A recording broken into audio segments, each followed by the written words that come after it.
Seguimos en la mira, como les anunciábamos, con el integrante de DUI 21, Enrique Martínez Larrechea. Profesor, muchas gracias por estar. Gracias, Gabriel. Tiene una maestría en Ciencias Sociales con orientación en Educación, doctor en Relaciones Internacionales y como siempre digo cuando viene alguien de DUI 21, y otro largo ítem de un currículum muy largo en materia de educación.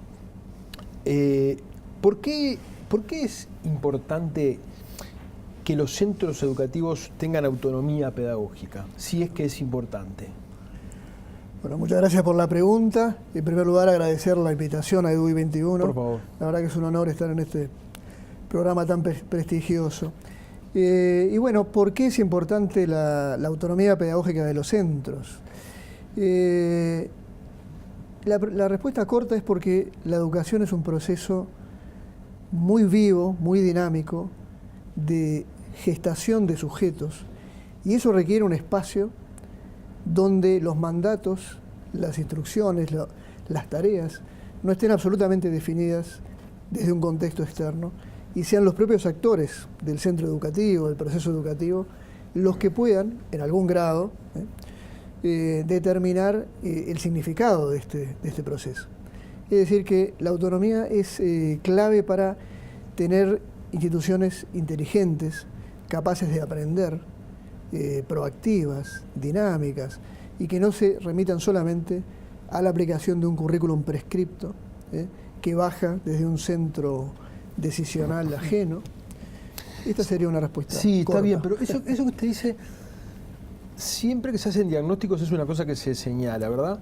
Pero sin embargo, muchos docentes, a veces uno no tiene más remedio que ingresar en el concepto de docente agremiado, porque son aquellos que expresan públicamente más sus posiciones, y en este tema han sido muy radicales en rechazar, por ejemplo, el plan Promejora, que se impulsó en un 2% de los centros de Montevideo, 2%, y lo rechazaban enfáticamente con una serie de argumentos, pero entre otros decía, por ejemplo, que no se podía hacer diferenciación entre un centro y otro porque todos tenían derechos a recibir una educación igual y no hacer diferenciación, porque esto iba a empezar con que la estigmatización de que algunos centros de algunos barrios se le iba a enseñar menos que a otros o se le iba a exigir menos que a otros.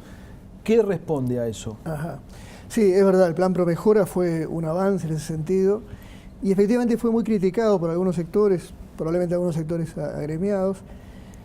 Pero yo entiendo que eso no fue en el marco de un debate intelectualmente honesto. No estoy acusando de deshonestidad a los críticos, digo que no se dio la arena de debate para discutir efectivamente el significado de estas decisiones, ¿verdad? Es verdad, cuando se habla de autonomía pedagógica, subyace por allí el fantasma de una fragmentación feudal de la sociedad, de que en los barrios ricos se enseñará de mejor manera y en los barrios pobres peor, en las escuelas más dotadas mejores resultados, en las escuelas más... y esto no es el sentido de la autonomía pedagógica. El sentido de la autonomía pedagógica es precisamente empoderar a la comunidad educativa. Nosotros partimos de la base, DUI 21 es uno de sus hipótesis de trabajo, de sus pilares de propuesta, es la idea de un marco curricular común. Es decir, la idea de que el país, el sistema educativo, debe tener claro qué es lo que quiere construir a lo largo del proceso, qué competencias de salida, qué intereses de los chicos, qué capacidades para vivir en el mundo. Y este marco curricular debería ser la columna vertebral de un sistema. Ahora bien, la educación se resiente mucho cuando los actores no pueden adaptar el currículum prescripto externamente por agencias oficiales a sus necesidades inmediatas. Contextualizar el currículum, dotarlo de significado cultural propio, ¿verdad?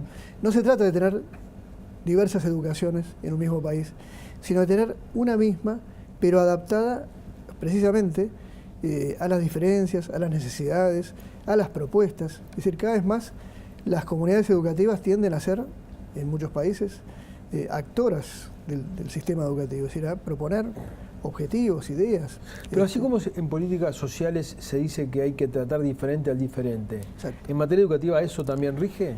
Claro, yo creo que esa regla aristotélica de que la igualdad no es tratar a todos por igual, con lo cual en realidad el sistema educativo que tenemos es anti-aristotélico en ese sentido, porque lo que hace es, al aplicar un rasero común, lo que hace es fortificar las diferencias.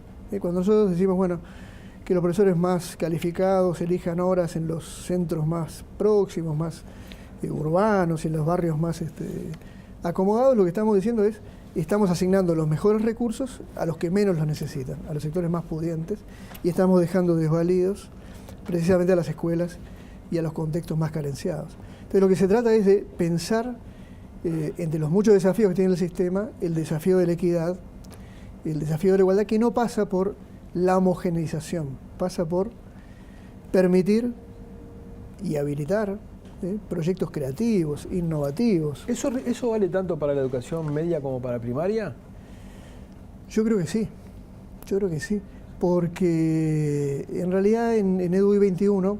Le digo porque ¿sí? uno supone que la educación primaria es tan básica. Claro. Yo digo, van a aprender, básicamente lo que se aprende es leer y escribir. No, o sea, yo creo que eso es lo básico. Obviamente que incorporan otras cosas y la escuela tiene otro componente social y de relacionamiento, pero me parece que uno, desde la ignorancia quizás, sí. Lo que se le aporta como enseñanza a los chiquilines es tan básico que no imagino que haya una oferta demasiado variada, que pueda haberla.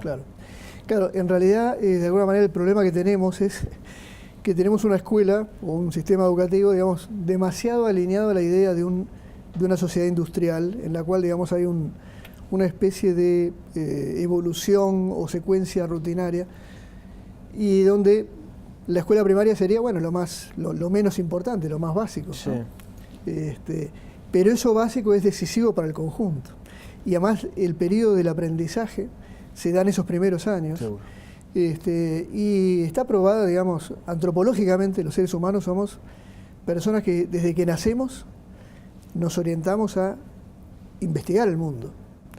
Los niños, incluso de edades cortas, tienen una enorme capacidad de aprendizaje, una enorme capacidad de interrelación, de generación de cosas.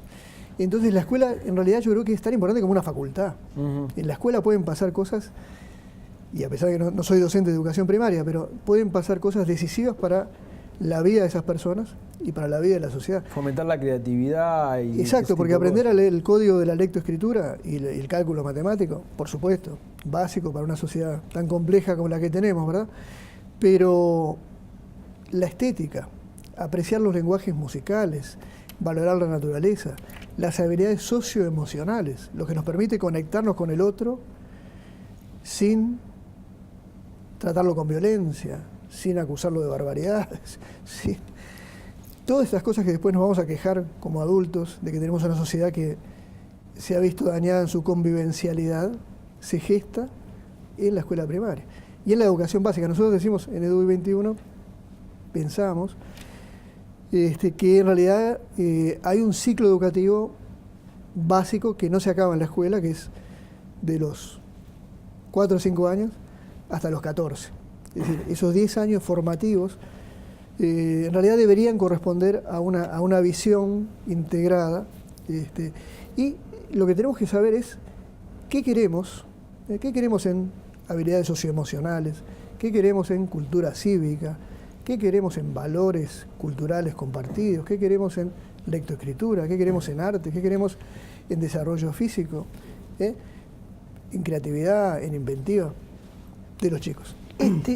Este diseño que habría que hacer para poder tener un sistema descentralizado, ¿se puede hacer en la situación en la que estamos actualmente o hay que primero preparar a los docentes? Muy buena pregunta, creo que hay que preparar a los docentes, hay que incluso procesar algunos cambios normativos, ¿verdad? Porque al día de hoy, digamos, nuestra escuela está pensada como el último eslabón de un diseño administrativo altamente centralizado, ¿no?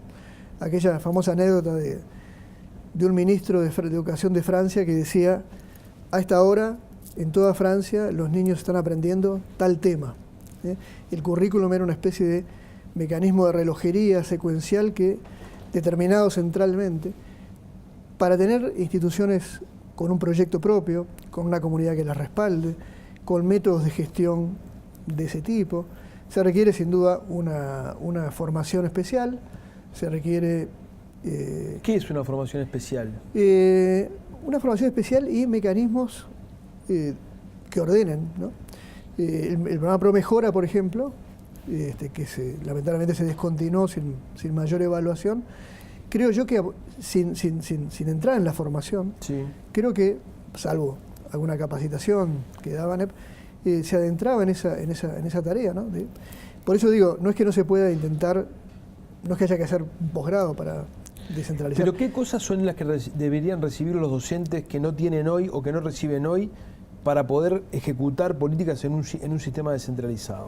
Para empezar, digamos, los equipos directivos, los directores y sus equipos, deberían sentirse empoderados. Deberían ser personas que puedan, con autonomía profesional, como un abogado, como un médico, como un periodista, puedan definir qué es lo que ese centro va a implementar, va a hacer, va a decidir. Pero volvemos al principio de la pregunta. ¿Están en condiciones de hacerlo hoy? Si le tiramos esa responsabilidad al equipo, al cuerpo docente hoy, ¿la pueden barajar yo creo que el programa ProMejora demostró que sí, que hay un conjunto de directores, profesores, comunidades académicas que lo que están necesitando, para decirlo en términos criollos, es que les aflojen la cincha. Le quiero aclarar que al ProMejora lo eligieron puntualmente, no fueron cualquier liceo. Claro, porque... No eran ahora que me acuerdo, no eran en Montevideo, eran en el interior, porque en Montevideo había mucha resistencia. ¿No? O sea, claro, había factores contextuales. Pero yo digo, en general, así como los docentes, los actuales directores, subdirectores, profesores, se desempeñan bien, mal y regular, bueno, como en todas las profesiones humanas, en el actual contexto, creo que en un contexto de autonomía y de toma de decisiones, al revés, mejorarían, potenciarían sus capacidades profesionales. Ajá. Esto no quiere decir que no sea necesario en un futuro, y de hecho ya ANEP algo de esto hace, en el Instituto de Perfeccionamiento Educativo, formar gestores de la educación, es decir, es una especialidad educativa, porque yo sepa mucho de física o de historia o de matemáticas, no necesariamente sé cómo gestionar una institución compleja. Esto requiere también saberes técnicos, profesionales, pero yo me atrevo a decir que los actuales directores tienen muchas de estas competencias. El problema es que tienen un sistema que no confía en ellos. No estoy diciendo que ANEP no, es el sistema el que impide, digamos, que las personas puedan dar lo mejor de sí. Les pone una serie de trabas que hacen que todo funcione a media máquina y con un estilo burocrático. Entonces, este es uno de los puntos fundamentales que propone EDUI 21, que estamos trabajando en algunos documentos. O sea que básicamente lo que se requiere es decisión política de hacerlo.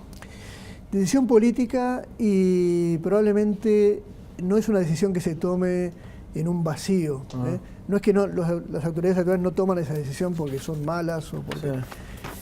Lo que se necesita es madurar este consenso que de alguna manera EDUI 21 está promoviendo, y asumir esas decisiones, pero con todo lo que conlleva, no es una medida aislada, conlleva toda una serie de decisiones.